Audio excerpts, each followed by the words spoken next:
Not all cultures are equal, and you know it. If you had to choose between two rich oil-producing countries, which one would you rather live in, Norway or Saudi Arabia? I guess you would choose Norway, not because of the weather. So why is it that most of you would probably choose Norway over Saudi Arabia? At the end of the day, you would opt for Norway because of all the freedoms you can enjoy in a Western democracy. Freedom of speech, freedom to be who you are, freedom to be an independent woman. In other words, you would choose Norway because of its values, and that is what this video is about. Something strange has happened in the cultural discourse. Now, you are only allowed to say good things about other people.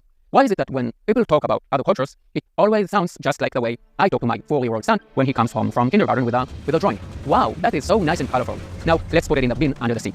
I just don't buy into this. You can criticize any group of people for anything they do. You can criticize me as an Israeli, a Jew, a father, a tour guide, and even as a Britney Spears fan. The main reason some people in the West don't think that some cultures are better than others is that they don't appreciate just how good they have it.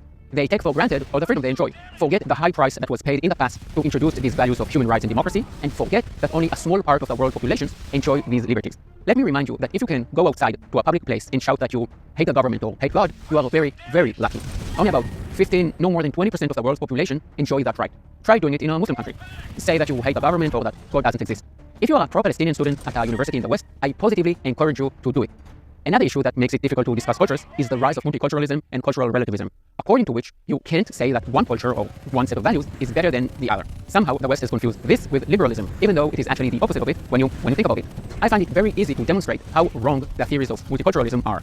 If you are saying that you can't judge other cultures and that no one set of values is better than the other, how can you then at the same time say that you support women's rights or gay rights? Do you know what would happen to a lesbian Muslim girl if she came out of the closet? She would be put in a coffin. Is that wrong? I think it is wrong, and I'm very interested to hear what a multicultural person has to say about the matter. Do you really believe that these cultures' values are equal? Most Arab Muslim countries are not democratic. Zero minorities are flourishing in Muslim countries. Jews, Christians, and Hindus are all disappearing from them. And they have no human rights or women's rights. In Gaza, unmarried women need a man's permission to go outside. Do you think that is okay? The vast majority of the worst countries for the LGBTQ community are Muslim. As a multicultural person, do you think it is okay to imprison and execute gay men and women? Another reason people don't want to talk about values is that it scares them. It affects you in your home in London, Paris, or Berlin. When you watch the news and hear about rockets and bombings in Gaza and Tel Aviv, you might say to yourself, well, that's a shame, but I'm safe here, so they can carry on fighting over the land. The thing is that this conflict is not about the land. I've talked about this in other videos, so check them out. But the moment people in the West realize that this conflict is not about land, but about values, it becomes very scary, since then it suddenly also involves you, even though you live far away from the Middle East. Therefore, people prefer to see it as a conflict about land rather than about values. It feels safer to them. But I'm sorry to say that it's a make-believe safety, because you are next. When it comes to values like democracy, human rights, and freedom of speech, some people in the West want to believe that it is because the Arab Muslim countries are not there yet, that they are still on the path to accepting Western society. This is actually wishful and naive thinking at best, or downright misleading, arrogant, and patronizing thinking at worst. The reason that most Muslim countries are not democratic, even the really rich ones, and the reason that 17 of the 20 worst countries to be gay are Muslim, is because many of them simply hate the values of the West. So no, it is not because they are not quite there yet. Half of young Muslims in Britain think that homosexuality should be illegal. Thousands of Muslims in Western Europe went to fight for ISIS. Not one crazy dude, not a handful that were part of a cult, but thousands of young Muslims who had been raised in the West. If you are shocked by this, it is because you have been burying your head in the sand for too long. Talking about values, we also have to be able to talk about violence and the acceptance of violence in different cultures. Arab Muslim societies have high levels of violence. Political violence, violence against women, criminality. Let's have a look at the levels of violence in Arab Muslim and Israeli Jewish society. In Israel, the Arab crime rate is more than double that of the Jewish community. You might say that this is due to racism and discrimination, but in the UK, Holland, and France, we find the same statistics. Considering the percentage of the population they represent, Muslims have a way higher crime rate. But you aren't ever allowed to mention that. If there are riots in France or large-scale sexual assault in Germany, it is usually not a fault of the Israeli or Jewish community. Sweden used to be one of the safest places for women, and now, because of immigration from certain countries, that is no longer the case. In your country, and I don't know which country you are watching from, Holland, the UK, Czech Republic, Wisconsin, have you ever heard of a Jew or Israeli attacking a Muslim? Or is it always the other way around?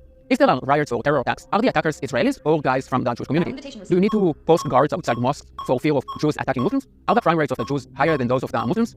You know your country better than I do, so please tell me in the comments below. Which culture is more violent in France, Belgium, Holland, the UK, Italy, Germany, Denmark, Spain, Ireland, Norway, the Arab Muslim community, or the Israeli Jewish community? This video is not looking at the Israeli-Arab conflict directly, but these things are all connected. If Jews and Israelis are not violent in New York and Malmo, in Paris and Berlin and London, maybe they're not violent in Israel either. And if the Arab Muslim community is more violent in Paris and London and Malmo, then maybe they are also more violent in Jerusalem. Food for thoughts. It all comes down to values of a society.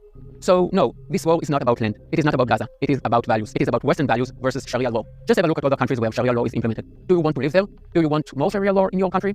If we want to prevent this, the most important thing we can do is not be scared of discussing values. We need to normalize discussions about values. Remember to appreciate your freedoms and not take them for granted. Do not tolerate those who hate the core values of democracy and free speech. Before it is too late. Those who don't like what I'm saying will accuse me of racism and Islamophobia. And to that I say, no.